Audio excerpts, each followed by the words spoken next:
Greetings, viewers. Eric the Car Guy here.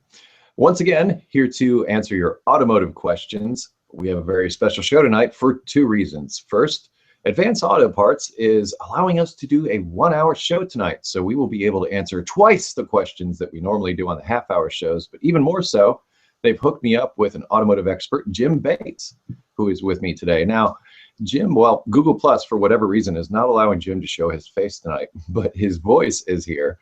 And we get to interact with him, and he'll be helping me out during this show. How are you, Jim? Hello, Jim?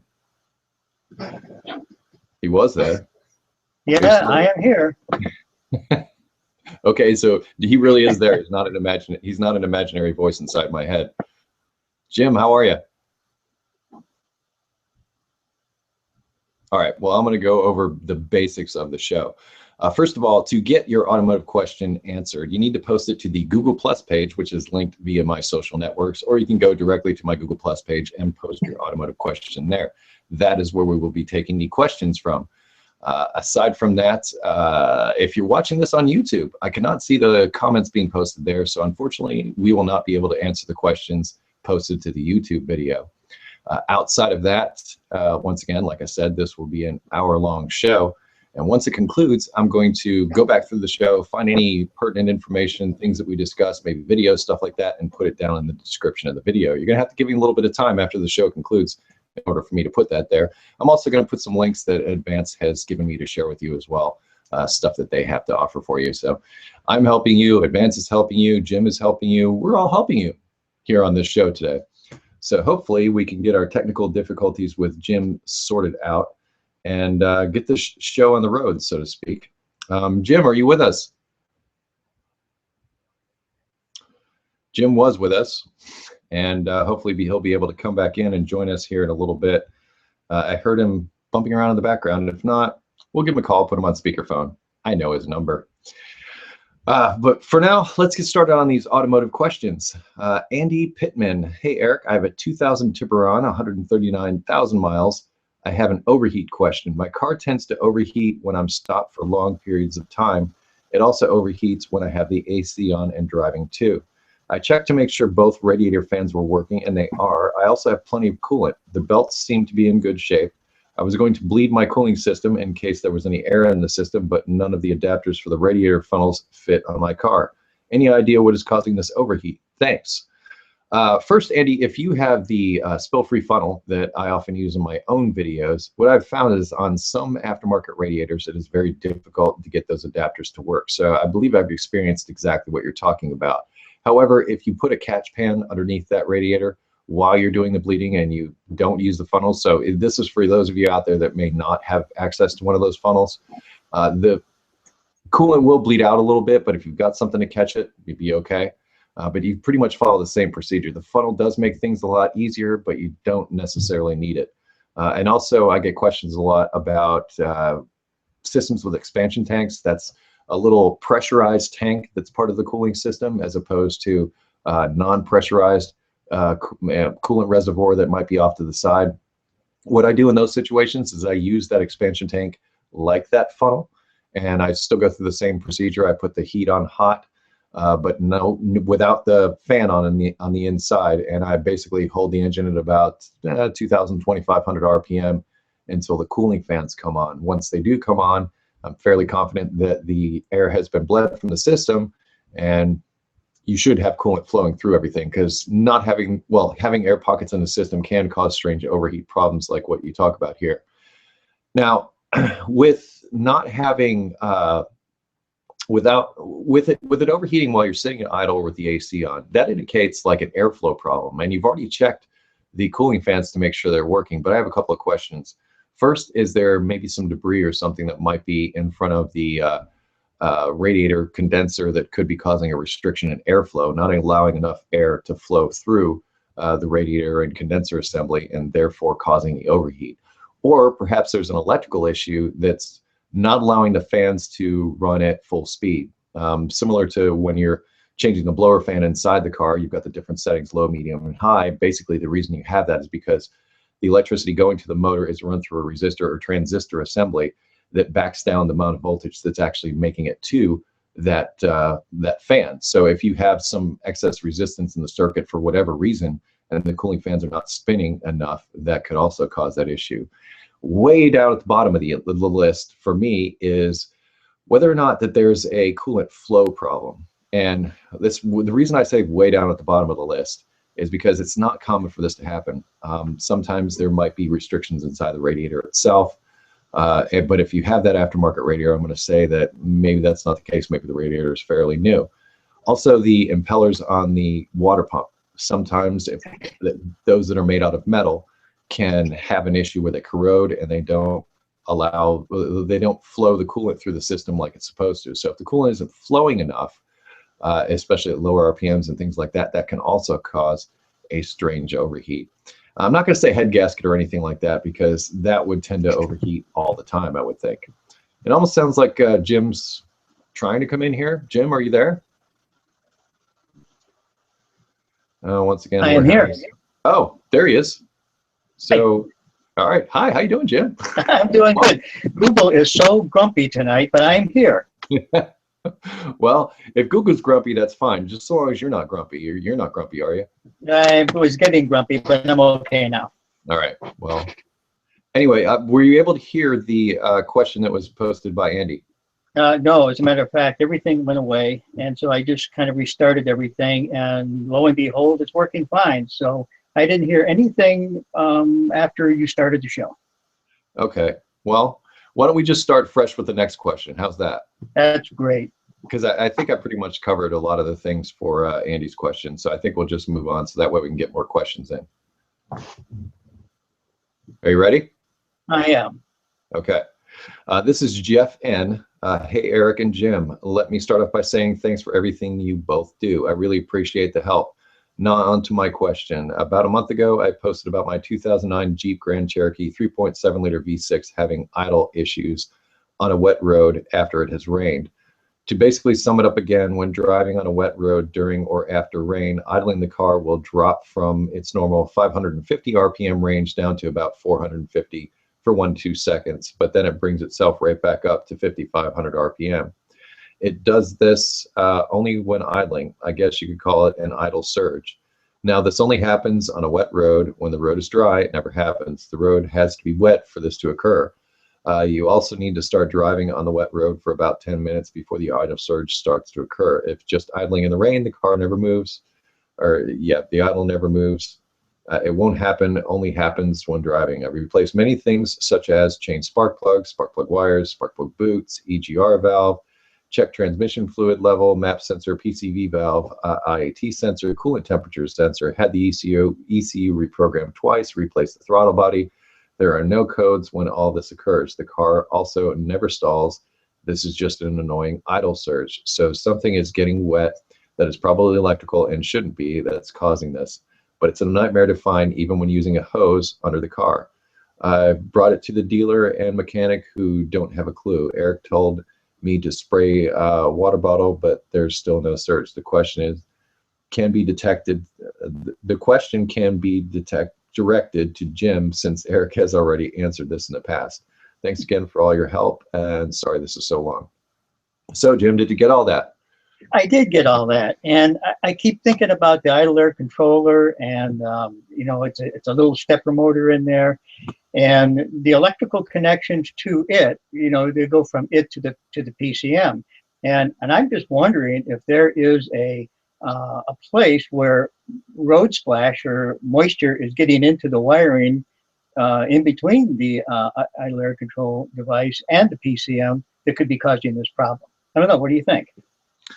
Well, I wasn't sure, to be honest, which is why I suggested that he go under there with like a water and a spray bottle and start spraying everything down to see if he can get it to act up. And I'm guessing, since it sounds like he's already tried that with a hose and things like that, maybe the problem is not in the engine compartment. Maybe it's in the passenger compartment.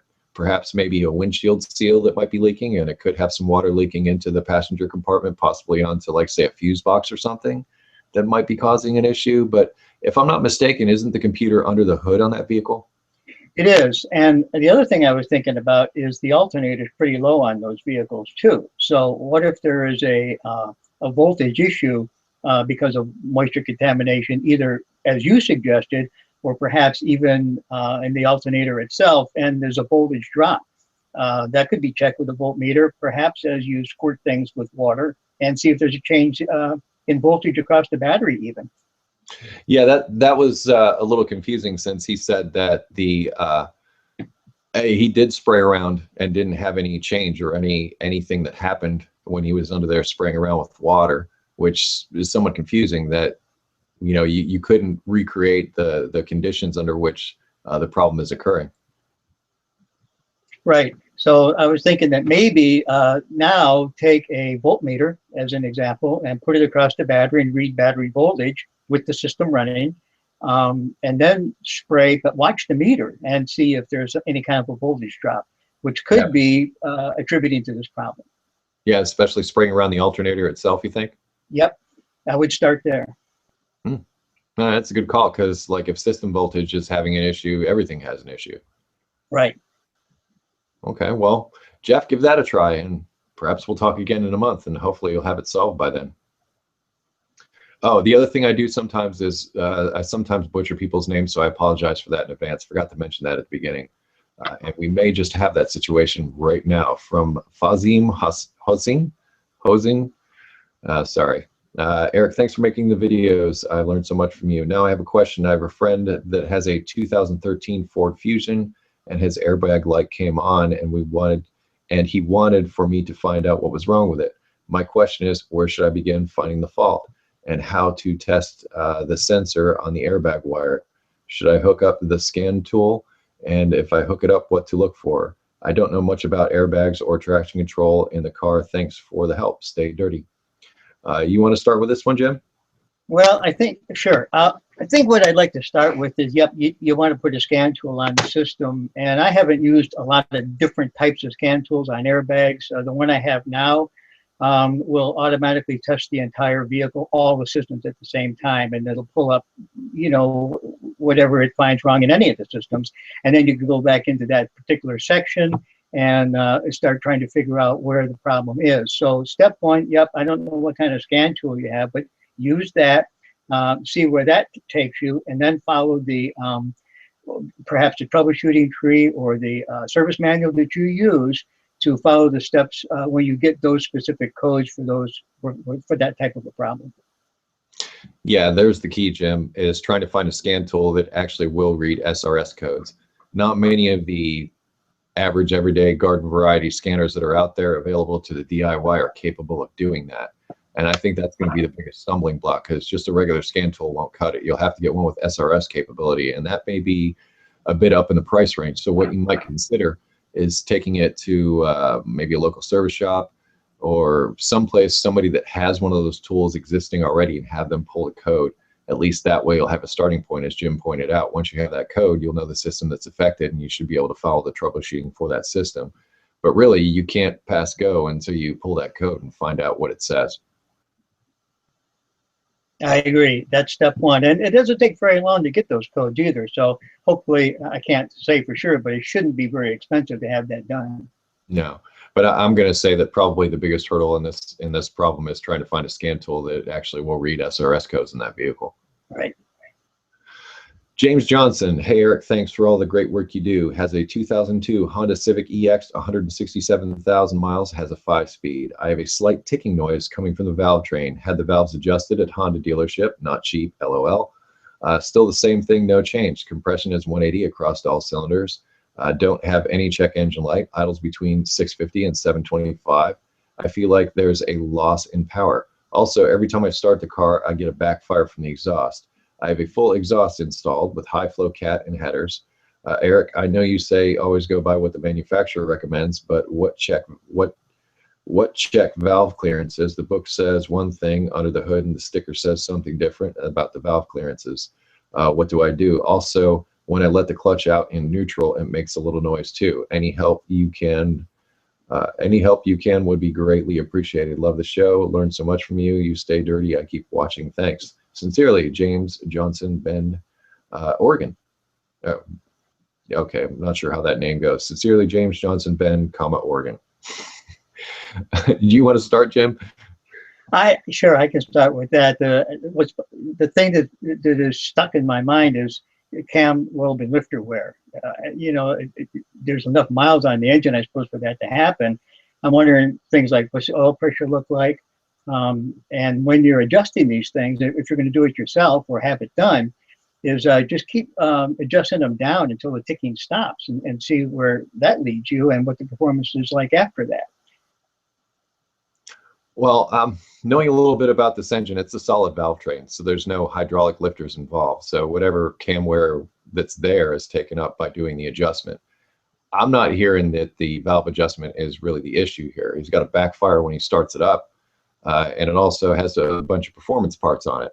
The first thing that comes into my mind is, how does this car get driven? I'm guessing in a spirited manner, since it seems to be set up for that. That being said, I would say that a car that gets driven in a spirited manner would wear more quickly than one that isn't. Also, if you get experimental with the oil viscosity, in other words, you don't put in what the manufacturer recommends. Maybe you put in thicker oil because race car. If that's the case, then perhaps the top end of the engine is being starved for oil. The backfire, since the distributor is driven off the camshaft on this vehicle, could indicate that maybe the timing belt is loose. And if the timing belt is loose, what happens is the camshaft, as it's coming around, the valve string push against the lobes on that camshaft, and the cam does not move in a smooth manner. It does what I call chunking. And every time it rotates around, it sort of vibrates a little and can create a noise like that, not only in the valve train, but I've actually seen that create a noise inside the distributor. So you've got a lot of things to check, and you've got a lot of things that could be contributing to a noise like that. That's kind of what I'm getting from that. Yeah, so you're thinking it's a wear factor somewhere in the valve train. Well, not so much wear factor in the valve train. I don't think valve train's the issue, because Honda apparently adjusted the valves. I would think that somebody at Honda would be experienced enough to adjust the valves correctly. So that says to me that the valve adjustment is not the issue. It lies somewhere else. Okay, good thought. That's my thought. I don't think it's the valves. I think there's some other wear in the engine someplace, or perhaps, as I suggested, maybe running too thick of an oil in there, or there could be some other component that's worn out inside there, or, as I stated, a loose timing belt. That timing belt is a mechanical adjustment. I don't believe it has a hydraulic tensioner on it. So if it's not adjusted correctly, or the timing belt's worn, as I said, the cam won't have a smooth rotation as it rotates. And as a result, it could create a noise either in the valve train or in the distributor, since the distributor is splined to the camshaft. Yeah, so do you think the chunking would cause that ticking noise? Absolutely. In fact, I've seen it firsthand. And nothing makes that engine run better than a good valve adjustment and a new timing belt. After that, after the belt wears for a while and might stretch out, the idle tends to suffer a little bit. As far as valve adjustments, those really don't need to be done all that often. And I don't think valve clearance is the issue here. I think it's something else that's going on. And I'd be checking for slack in the timing belt to start with, and also, once again, with the oil viscosity, and sort of do my search from there. See if I can nail down exactly where that noise is coming from. Yeah, okay. I think you got me convinced of that too at this point. These are not the droids you're looking for, Jim. All right, Benjamin LeBlanc. Let's see. I asked this question because you don't have much direct experience, but is it? It's good to get. Oh, hang on. I'm gonna start over. Hey, Eric. I asked this question because you don't have much direct experience, but it is good to get an outsider's opinion. I'm 20. I'm working on a 1930 Ford Model A Coupe traditional style. I open the engine up and the babbits are bad. There was a catastrophic failure of the oil pump, leading to it exploding in the past. Rebuild will cost $1,000 if I'm lucky. Installs without hassle. Now that is an older 4-cylinder. If I spent $700, I can get a running and driving engine and trans and radiator, a flathead V8. However, getting a V8 would mean more chassis mods, steering, pedal linkage, cross members, while offering more power. Which way should I go? Jim, I'm gonna put this one to you, since you've done some building of this type, and get your opinions on it. Well, street rods and street racing were always a passion of mine in the early days, so to speak. And I think for this this particular one, if it was me, I'd go with the flathead engine. I'd go ahead and spend the time doing the mods. I mean, you're going to save what, about $300-400 anyway by going that route. So you have some money to spend on the mods. Yeah, maybe, because he's talking about the other mods that he has to do, which will also cost. You know, that's true. But did I get this right, that it was going to be a little bit cheaper to buy the Flathead 8? Well, yeah, the engine apparently is cheaper, but then he brings up the fact that he's got chassis mods, steering, pedal linkage, cross members, other things that he also needs to do in order to make that flathead work. Yeah, right. That's what I had in mind. So perhaps the money that he would save with the flathead, he could spend on the mods. And if it was me, I would do that. It'd be a whole lot better ride when it was done. And in my opinion, and I guess it is a matter of opinion at this point in time. Totally. But, and that's all it is. And, you know, it really, you know, the way I see this, it depends on where you want the car to go when you're done. I think that's the question you need to answer to start with. Do you want this to be a period correct vehicle with the engine that was in it when it rolled off the assembly line? Are you preserving a piece of history, or are you making a vehicle to enjoy for yourself? And that's the real question I think that needs to be answered, is like, what do you want from the car when you're done? Do you want to drive around and say you're cool that you're driving a Model T? If I'm not, well, 1930 is going to be easier to drive than some of the older ones. I know some of the older Model Ts, I mean, you're sitting there adjusting timing, and there's like a whole process involved in just driving the thing down the road. But as far as flatheads, I mean, that's quote unquote period correct for the, you know, 1950s style of going in and taking an older car like that and turning it into a hot rod. In fact, I believe that's where the term came from, isn't it, Jim? Yep, that's exactly where it came from. And I'm coming from this tomorrow, as a matter of fact, Throwback Thursday. I'm thinking about putting a picture of BG, me, and a bucket T on the Facebook page. And when you see that, you'll kind of understand why I answered the question the way I did just now. Right. So, you know, really, Benjamin, it's totally up to you on what you want to do. I mean, the saying goes, how fast do you want to spend? That's it. We have February here that hopes we can help. Has a 99 Accord V6, 166,000 miles. When going on a highway at a high speed, 65 miles per hour plus. If I rock the steering wheel side to side so the car snakes slightly, I feel residual movement from the rear suspension. It feels like I rock the car and then shakes itself a second time. Does this make sense? The rear suspension is multi-link. Could any or one worn link bushing be at fault? Also, it still has original coilovers all around. Tire pressures are all fine. I have a 3-ton floor jack in the trunk with a small toolbox. Thanks in advance. You might be thinking what I'm thinking, Jim. What are you thinking? I'm thinking maybe that 3-ton jack and toolbox is moving around a little bit and causing this sensation. Yeah. February, take that stuff out of the trunk, take it for a drive, and see if it's still there. And I'm guessing maybe it's not. And because basically what you're doing, it's inertia. I mean, a body in motion tends to stay in motion. So if you steer the wheel in one direction, then all the stuff in the trunk wants to go in the opposite direction. And as you steer back, it's still traveling in that direction. So you get that delayed effect coming from the rear.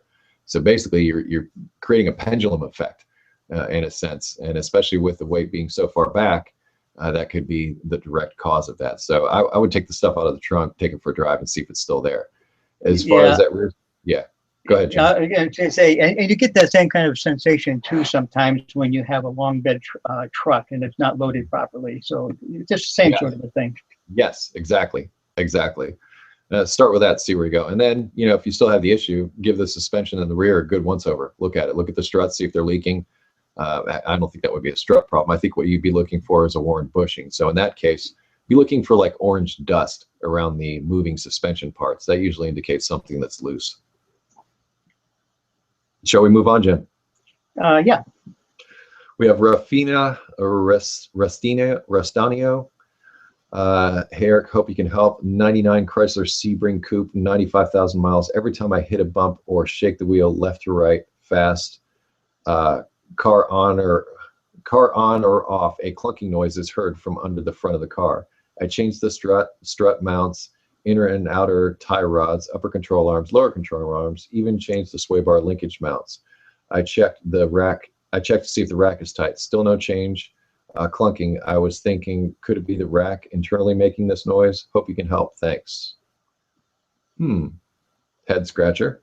What do you think, Yeah, Jim? yeah, something's still loose, and you just haven't found it yet. So it's one of those things where you just got to grab stuff and yank and pull like crazy until you get that what you can hear or feel, and you just got to kind of go through it all again, I think. Okay, every time she hits a bump or shake the wheel left to right, she hears the clunking noise. And she's replaced pretty much everything. We got struts, strut mounts, inner and outer tie rods, upper control arms, lower control arms, change the sway bar linkage, and mounts. That's pretty much it. It is down to like something that could be in the rack internally if like say the rack and pinion are worn to a point where they're starting to make that clunking noise, I suppose. But you know, something else also comes to mind, but the noise is under the front of the vehicle. Sometimes I see like exhaust when it's loose, like maybe has a broken hanger or something. The exhaust can come into contact with something, but I don't know about the left-right thing. I'm not sure about that either, but you know, I was also thinking about something loose. I'm not sure what it could be underneath there that's banging. I'm not sure what it could be, but I suppose that's a possibility to look for something, look for things that are close together, I guess, and try to move them and see if you can get things to hit. Well, sometimes what I do in this situation, and you may be able to do this, is like lift the front of the vehicle up and support it correctly. But then I get under there with like a hammer and hit the inside of the tire and see if I can reproduce the noise that way. I try to act as the bump in the road, so to speak. You know, my favorite is to put it up on the lift and start doing it.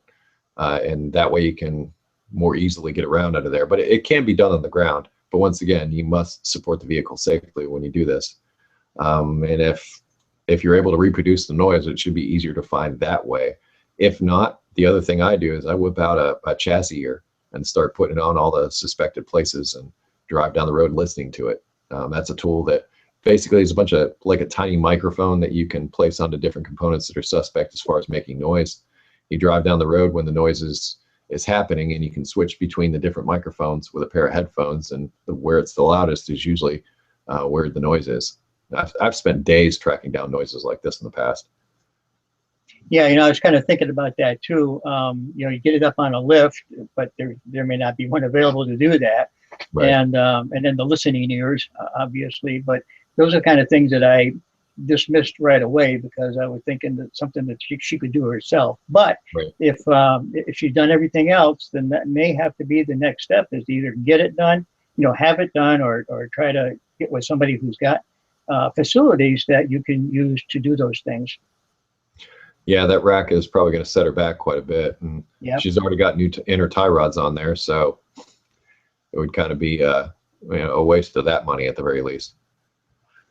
But if you can, Rolfina, stop back and let us know what got found, if that's possible. Let's do another one here. Evan Price has a 1991 Chevrolet S10 Blazer with 260,000 miles. Just replaced my calipers and wheel cylinders, bled the brakes, but the pedal still keeps sinking to the floor, and the rear tires still spin like there's barely any tension on them, even though they are fully adjusted. Should I try to bleed the brakes again or replace the master cylinder? Love the videos. Keep up the awesome work. Well, if you're sure that the brakes have been bled properly and well, and there is no air anywhere, and you can be sure of that, well, then maybe the master cylinder is the next best thing to check and replace. But you know, bleeding brakes on a lot of vehicles today is not just as simple as it used to be, and sometimes it takes a lot of effort and special equipment to move the fluid through the system to be sure you have all the air out. Yeah, it's sometimes you have to bleed them with a scan tool, but this is a 91. I don't think that's an issue here. Probably not, but I would certainly want to make sure that there's enough you know, pressure or suction, whichever way you're using, to be sure that you got all the air out of that system. A master cylinder replacement is not the cheapest thing in the world, and making sure that you don't have any air in the system is not that expensive. Just keep at it.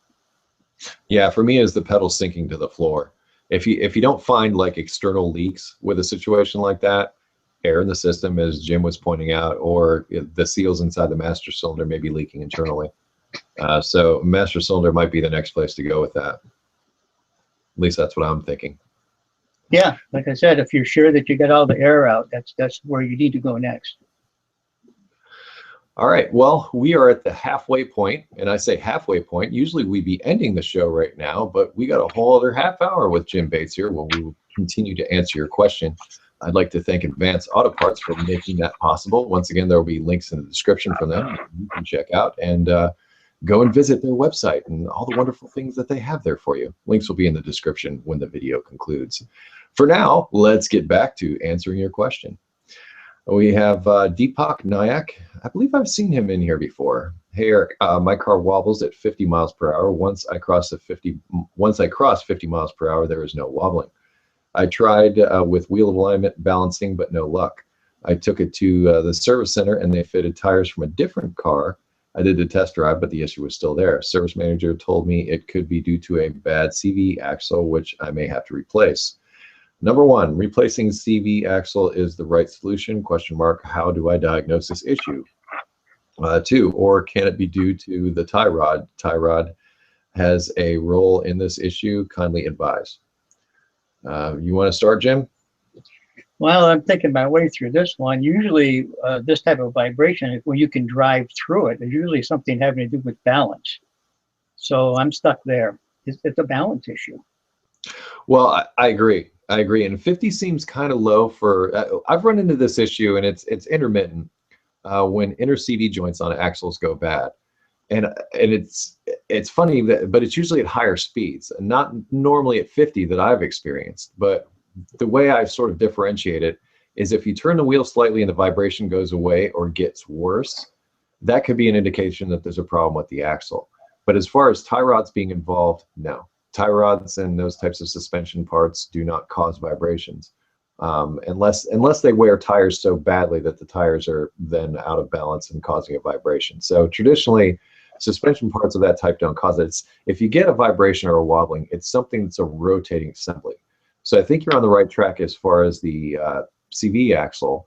And the way I find them, and it's difficult. You almost have to shotgun the thing if you're suspecting an inner CV joint problem. Is sometimes you can lift up on the axle and you can tell like maybe one side is looser than the other. You know, just observe the inner joint while you're pushing up and down on the axle assembly. And if you feel one side that's more loose than the other, replace that side and then take it for a test drive and try it out. But it sounds like you've had the tires balanced, which, you know, that was the first thing that Jim mentioned there. So that's like a big thing to tick off. Also, you changed the tires, so you've sort of ruled out the tires as being the cause of the problem. So I think the next place to go is to take a look at those axles. And then beyond that, maybe it's an issue inside the transmission. Maybe the carrier bearings on the differential are worn and maybe causing an issue. Hard to say. Just for the heck of it, you might as well just check the transmission fluid, make sure that's at the proper level. And lastly, you know, because 50 miles per hour seems kind of slow. I'm wondering if maybe engine performance issue, Jim? Possibly. I suppose, possibly. But Right. I'm still thinking about spinning things cause this type of an issue. And so I would stay in that area first. And I like your idea about moving down the road, turn the wheel slightly one way or the other to see, you know, if that changes anything. That's a pretty good indication of, you know, maybe looking at that those axles and CV joints. Right. Yeah, I'd take the engine performance thing off the table, but possibly on the outside chance of transmission issue. But I'd start with the axles. Start cheap before you get expensive. That's what I think. Rick Lucha. Hi, Eric and Jim. Hey, someone's addressed you, Jim. It did. Hey, hi. You exist. You're validated. Anyway, Rick has rebuilt his carburetor. The problem is he couldn't unseat the two yellow metal jets at the bottom of the Motorcraft 2150 or 2150. The metal is soft and I don't want to damage it. It's brass, I believe. If it's clogged, should I have unscrewed them to clean them? Should I go back and use a copper wire to clean the opening? What gauge? Also, can they be screwed in too tight and cause an impedance? If you require the removal to clean, then how do you suggest I loosen it? Heat, hammer? Could I drill it out and install new jets? I'm just free thinking here. How do you loosen a jet that's been screwed in too tight? And thanks, you guys are the best. My friends Project, a 1975 F-150, except for the head and bottom. The engine is from an 85 Lincoln Continental 302 cubic inch. What do you think, Jim? Well, the jets could be in there really tight because of corrosion and things like that, which is going to make the job very much more difficult. You can use certain types of penetrants to loosen them up. That may work if you want to try to take them out. I don't know. Can we mention brands here on the Hangout? You can. Stuff like I can't. Go for it. PB Blaster seems to work really well on things like that, extraordinarily well, as a matter of fact. And it will you get down into places and loosen them up. I would try that. If you just absolutely can't get them out, you can clean them out with a wire. And I've done that in the past, and that works okay. But there's going to be some buildup in there and stuff that's stuck on. So a solvent is going to be required also to clean them out really, really well. Well, my question is, why are you trying to take them out? You know, because it's not often that I see jets that are completely clogged up unless there's been contaminated fuel or perhaps maybe some water got in there and whatnot. I usually don't touch the jets at all. In fact, you could probably get like a can of carburetor cleaner and the little tube on the end of it and spray it inside the jet itself and see if it comes out somewhere. If it does, it's not clogged. Leave it alone. And the more you mess with it, the more chances you have of messing up your power in that engine, because those jets are calibrated to the amount of fuel that's required for that engine at a given speed. So and they're brass, as you pointed out, so it's soft metal. So the more you try and fight with them, the more chances you have of breaking them. But if you really need to get them out, you know that they're never going to be back in there again. Screwdriver and a hammer is what I'm thinking, and the PB Blaster, as Jim suggested. To try to get them out. But my first question is, why take them out to begin with? And also, well, like with carburetors like that, I'm fortunate enough to have I call it my bucket of goo, which is basically like a dip that you put carburetors in and pretty much eats just about everything, all the dirt and everything out of the inside of them after I've disassembled them. So that usually takes care of that. But my first question is, why do you need to take them out? Yeah, well, but I can almost understand why he might want to think about taking them out to clean them. I think maybe that was the reason. I have seen some jets that look kind of crusty and stuff, and you think, well, I got to clean that in some way.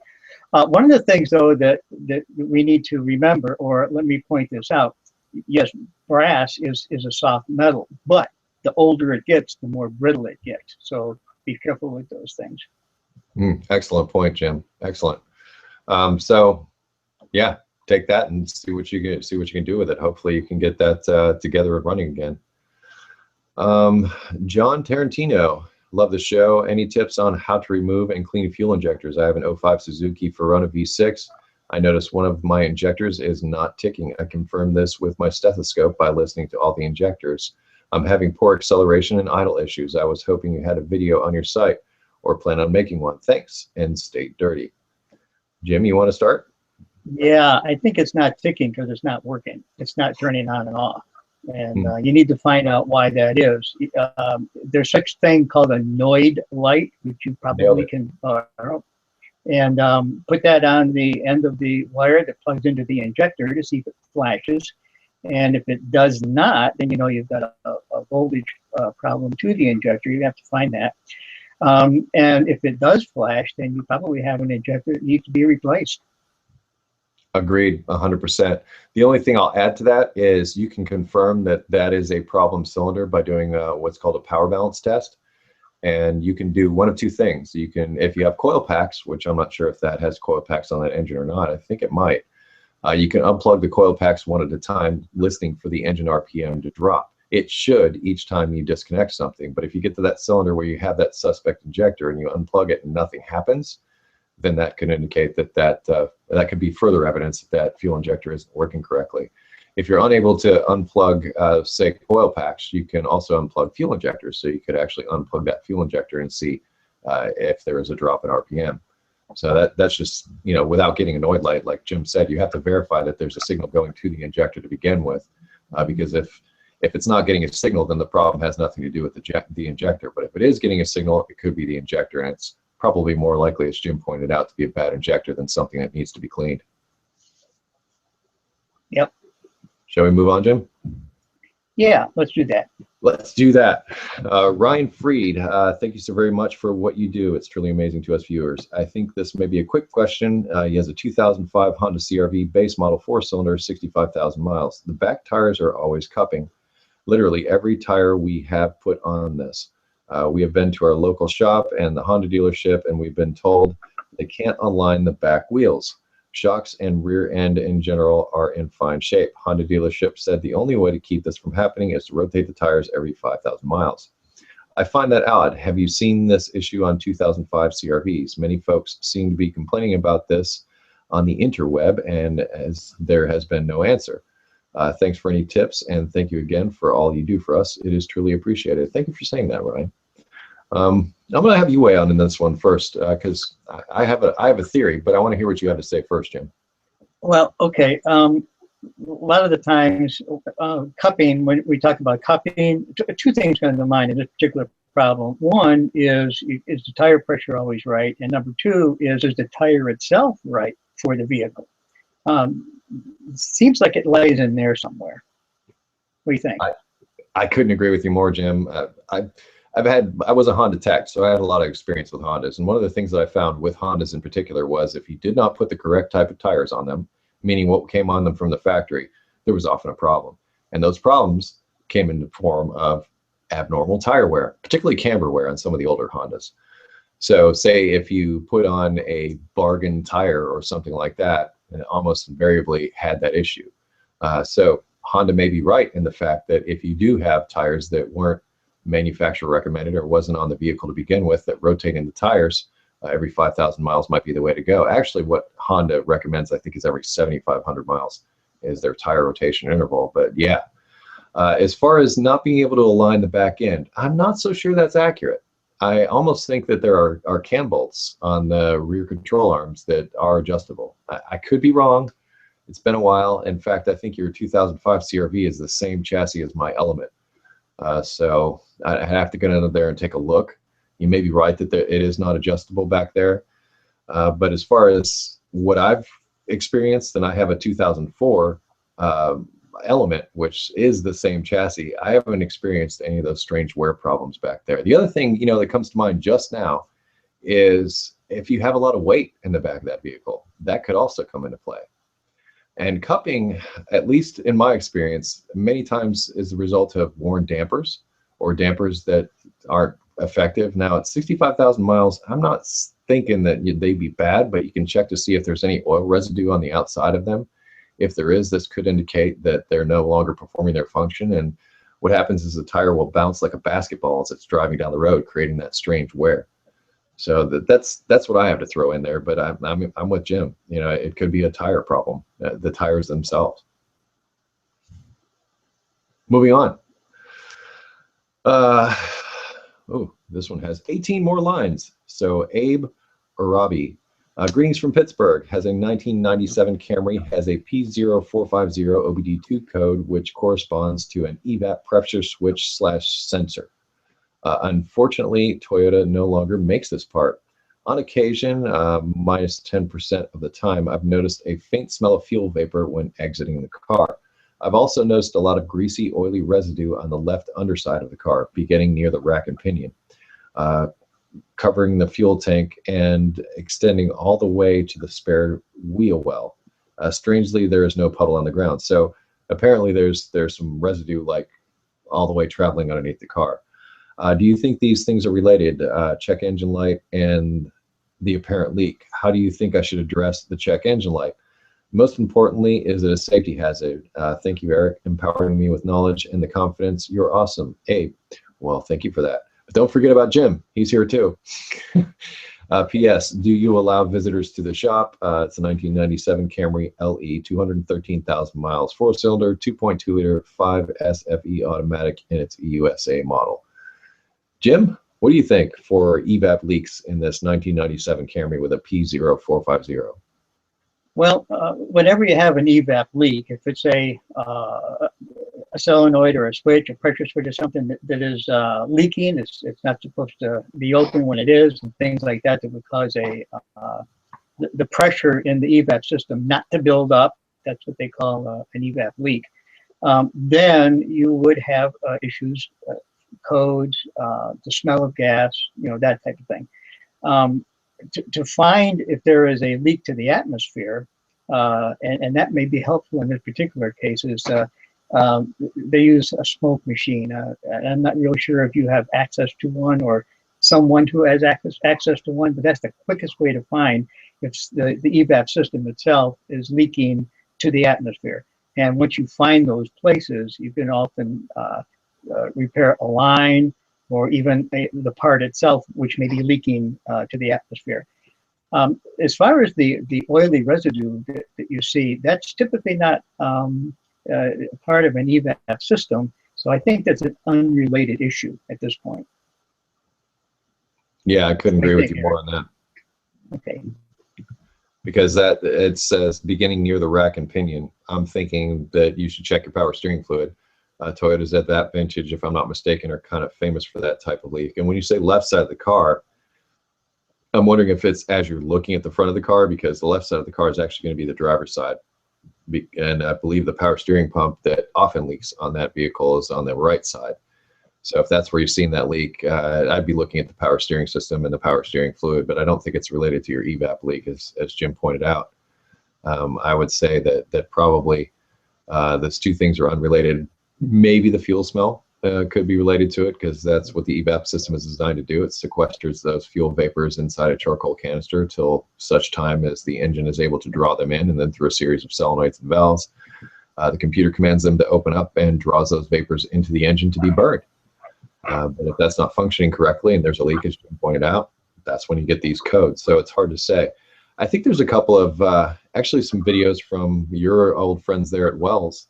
I think they did a study on this, a video about an EVAP leak. I'm not sure if it's this exact code on a Toyota about that vintage. So if I can dig that up, I'll put a link to that in the description to possibly help you with that code. As Jim pointed out, smoke machines are really the way to go as far as finding EVAP leaks. They are expensive though.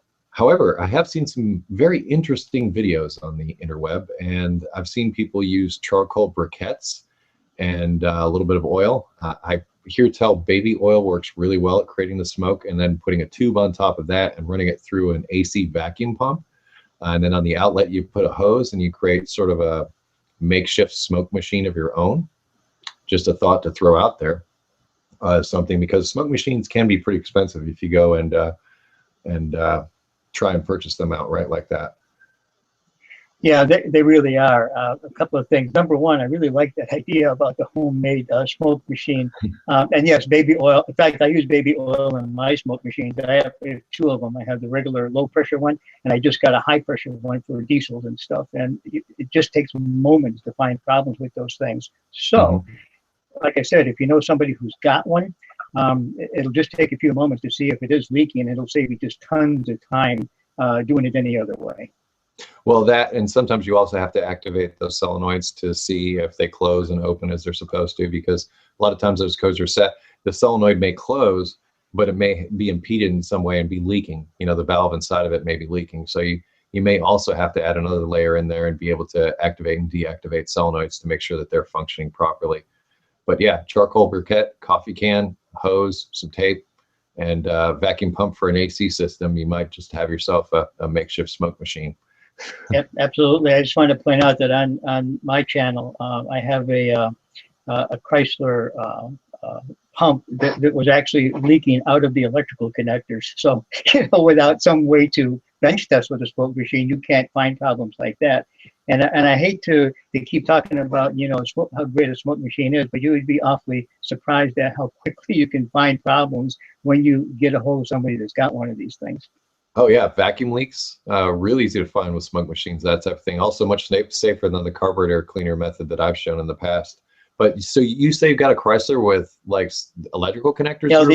Yeah, an LDV pump that had was actually leaking out of the electrical connector. So when it's on the vehicle, you can't find that problem. When you take it off the vehicle or unplug it, and apply smoke. And you can see the smoke coming out of the electrical connector of the pump itself, the leak detection pump. So those are the kind of things that sometimes I call isolation diagnostics, where you actually need to remove the part from its system and test it on its own with all kinds of things, electrical testers, smoke machines, and things like that. And you can find problems that way that you would just never find when it was still on the vehicle. Jim, when this show wraps up, could you send me a link to that video, and I'll put that in the description along with everything else? No, absolutely. And then we'll put a link to the YouTube channel on there too, and you'll see some other things that I've done kind of along those lines that I may not be thinking about right now. Oh, we were already going to do that, Jim. Okay. We do that to every show that you're in, because Jim has his own YouTube channel. You can check out his videos. And once again, that will be in the description. Tons and tons of additional information down there. If you don't feel like listening to me talk for an hour, or me and Jim talk for an hour, you can just go to the description and glean the information there. We have Karthik Sarvadanan has a 2008 Subaru Impreza 2.5R. Car just hit 75,000 miles. The head gasket was replaced at 10,000 miles ago. I've been told the EJ series motors are bad with faulty head gaskets, and they even will replace multiple times in the life of these cars. Am I looking at replacing a head gasket again at another 75,000 miles? You want to do this one, Jim? Oh, thanks a lot. Well, okay, if it was installed properly, and if it was not over torqued or under torqued, you can expect that kind of a life, assuming that the deck is flat and the head is flat and all those sorts of things. If it was installed correctly and everything was done right, there's no reason why it shouldn't last. However, many times things like over torquing and not having perfectly flat mating surfaces are the culprits, and they're going to lead to premature failure of a head gasket. Yeah, I wasn't trying to throw you under the bus there, but you know, there's a lot of people who love Subarus, including myself, and I was just throwing you out there to see if you're going to talk about Subaru 2.5 liter engines being junk. But no, Subaru, I love their cars, I really do. But yeah, that 2.5 does have a reputation for head gasket issues. But as Jim pointed out, if it was done correctly, you should be good. But you know, I understand how things like that can eat away at your confidence. And if you're driving down the road or wanting to take a long trip or something like that, the last thing you want to do is be hit with some huge expense while you're far away from home, and you know, you don't want to burn your credit card up at the garage. You want to do it having fun wherever you are. I get it. But as far as if you know how long it's going to last, as Jim pointed out, it depends on how well it was done. It should last a good long time if it was done correctly. Jack McCauley has a 2004 Pontiac Vibe. I'm thinking about trading in soon. I know there's a recall on the car. Do you think I should have the recall taken care of before trading it in? I say no. What do you say, Jim? Well, yeah, why? If you're going to trade it in, if you know you're going to trade it in, no, just go ahead and get traded in. They'll take care of it at the place where you trade it in. Yeah, I'd say it's no longer your problem. Move on. Because when you trade it in, honestly, it's probably going to go to auction anyway. So you know, the dealership is just wanting to get your money and for you to make interest payments. That's it. Pretty much. Paul Jesse has a 1966 F-250 that's had the entire ignition changed out, all except for the wiring. It started out with the starter solenoid burning out, and then the ignition system just died. Any ideas on where to look and test and pinpoint the problem? So changed out the entire ignition system except for the wiring. It started out with the starter solenoid burning out. Then it went on from there. And I don't know, Jim, I'm a little confused on this one as far as what he's talking about with the ignition system. When somebody says ignition system, I'm thinking of the spark plugs, wire coil, and all that kind of stuff. But it almost sounds like, based on the fact that he's mentioning the starter solenoid, that maybe there's something in the starter circuit that's a problem. Yeah, so we're talking about the primary side of the ignition system, you know, right. the low voltage side. So, yep, there could very well be a problem in the starting system, because when you start that vehicle, all of the stuff that's taking energy from the battery, to include things like ignition coils and control modules and starters and all the things that have to come on. The battery has to run all that stuff. Jim, it's a 1966. Oh, it's a 1966. I guess Yeah, I missed that. It's a Okay, so we're still talking about ignition coils and starters that are drawing, and of course you have to activate your charging system as well. So whenever there is a drop in voltage, a significant drop in voltage, is going to affect the amount of energy that goes to the ignition coil's primary windings. And you'll find that once that voltage drops below about 7 volts or so, the coil has a really hard time working. And so that could be part of the problem. Well, if I'm not mistaken, Ford uses that divorced solenoid that's like on a fender well somewhere on those older types. So they don't have a solenoid that's directly mounted to the starter itself. So it's like up someplace else close to the battery. And then there's an ignition wire coming off of that. Yeah, I'm wondering, and you know, I believe there's also a resistor in that circuit too, if I'm not mistaken, somewhere. And not like a Dodges. Yeah, the old Dodges used to have that ballast resistor on the firewall that you almost kept one of those in the glove compartment every time one of those went out. But I'm trying to struggle to remember what Ford used. Right. You know what? Now I'm going back into the dusty parts of my brain here. This system also has a starter bypass circuit, which bypasses that ballast resistor during start. And if that circuit is not functional, you're going to be starving the coil. That's what I was looking for right there. That's what I was scratching my head. I'm like, something with that starting, and that they have to have that resistor in the circuit. And okay, nailed it. So be looking at that ignition bypass is what you're suggesting? Yes, absolutely. Okay. Tyler, a Bumbringer.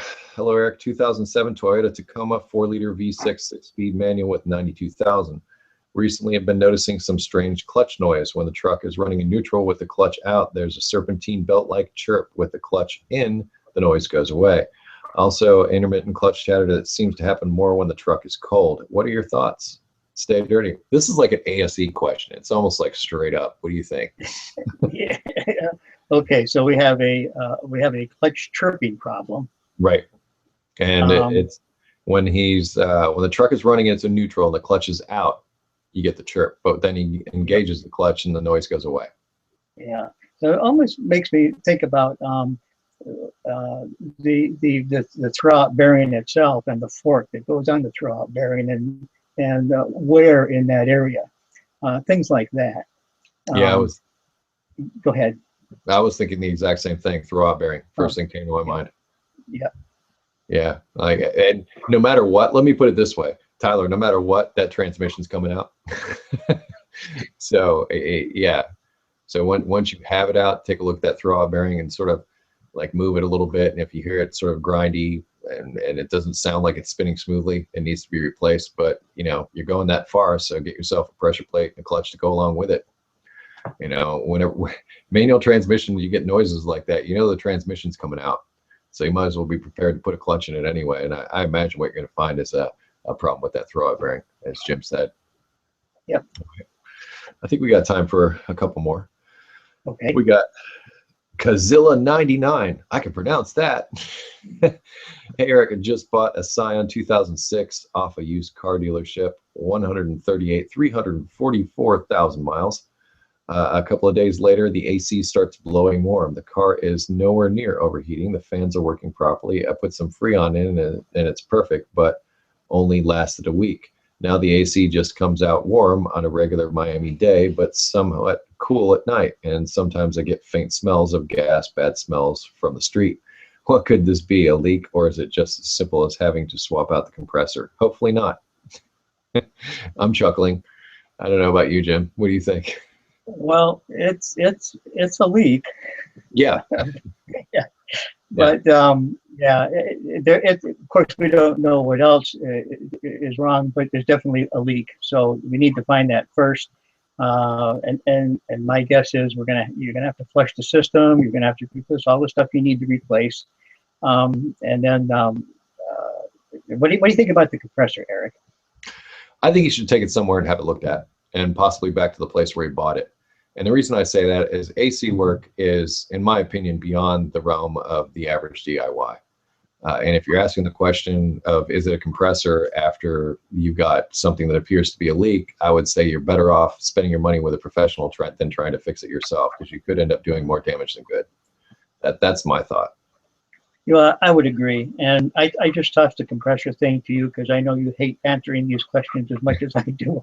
No, I don't hate answering the questions. It's just after 6 years of hearing these types of questions, you know, you see the patterns and you sort of see where it's going sometimes.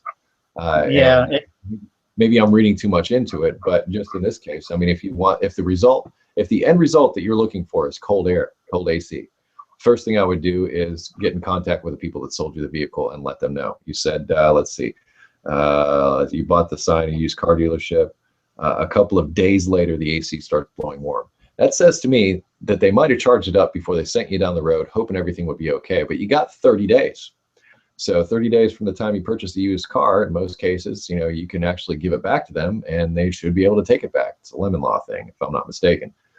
So that being the case, make it their problem, not your problem, is what I would do. And that way you wouldn't have to go out of pocket. But if you find that it is your problem and you are going to have to deal with it, I would recommend taking it to a professional that has all the proper equipment to diagnose and find that leak and repair it. Yep, absolutely. And I'll just double that, because the specialized equipment that the shop has, you know, they have gauges and they look at temperature on different parts of the system, and they have a pretty good idea what needs to be replaced and what doesn't. And once you get into a situation perhaps where you'll say, oh, I'll just put some more Freon in and maybe a stop leak or something, or you'll go ahead and change a bunch of stuff just to find that you have a bad compressor when you're all done with. It's just really money that's not well spent. So do take it someplace where they can diagnose it properly in the event that you're going to keep it. Yeah, Jim's mirroring my sentiments exactly. And it's just, you know, there's just some things that you're better off having a professional take care of. I say AC work is one of those things. But that being said, we have come to the end of our hour, Jim. Oh no! Wow, that went fast. Didn't it though?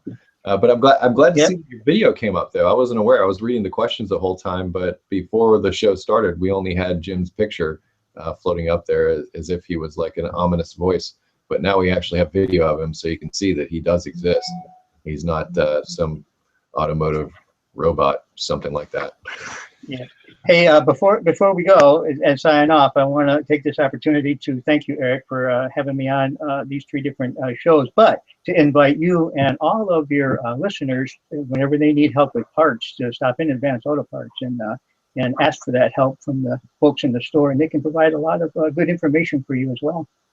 That is a fantastic suggestion, Jim. Thank you for making it.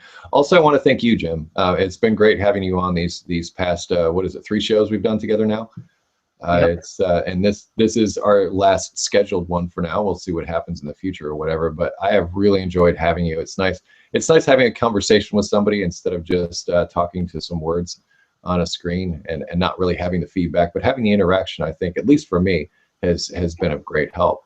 And I also want to mirror that I want to thank Advanced Auto Parts for making this possible, bringing Jim to the show, and there will be links in the description, not only to Jim's channel and some of the things we talked about, but also to Advanced Auto and some of the resources that they have available to help you.